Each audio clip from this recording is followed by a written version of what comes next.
Hi friends, welcome to my channel kitchen கூட்டாளி. இப்போ நம்ம புதினா சட்னி எப்படி செய்யுதுன்னு பார்க்கலாம்.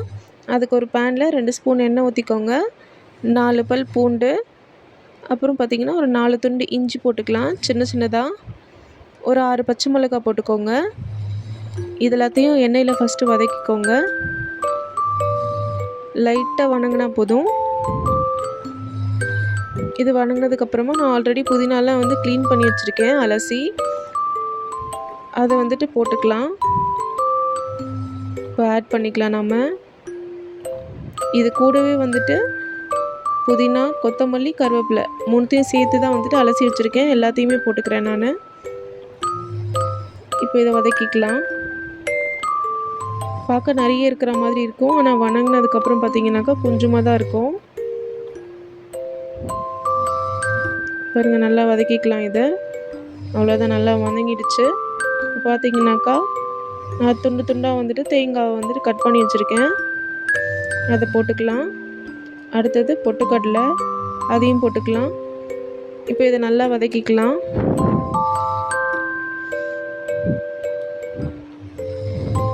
ஓகே, லைட்டாக வணங்கினா போதும். சூடு ஏறி அது நல்லா வணங்கினா போதும். இப்போ துண்டு புளி, சின்ன துண்டு புளி போட்டுக்கலாம்.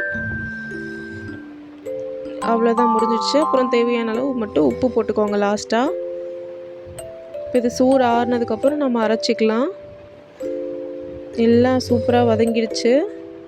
இதை ஆற வச்சிடலாம்.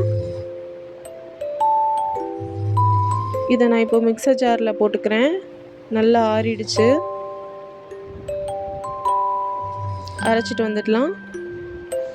அவ்வளோதான், அரைச்சாச்சு. இப்போ நாம் இதை தாளிச்சிடலாம். நம்ம வதக்கின அதே கடாயில் கொஞ்சோண்டு எண்ணெய் விட்டுக்கோங்க. அப்புறமா எண்ணெய் சூடானதும் கடுகு போட்டுக்கோங்க. இங்கே நல்லா கடுகு பொரிஞ்சு வந்துடுச்சு. இப்போ நம்ம அரைச்சி வச்சுருந்த சட்னி ஆட் பண்ணிக்கலாம். அவ்வளோதான், பாருங்கள், புதினா சட்னி சூப்பராக ரெடி ஆகிடுச்சு. டேஸ்ட் அவ்வளோ சூப்பராக இருக்கும். இங்கே பார்த்திங்கன்னா இட்லியும் ரெடி ஆகிடுச்சு. பாருங்கள், சுட சுட இட்லி, அது கூட புதினா சட்னி. ட்ரை பண்ணி பார்த்துட்டு எப்படி இருக்குதுன்னு சொல்லுங்கள் ஃப்ரெண்ட்ஸ். பாய்.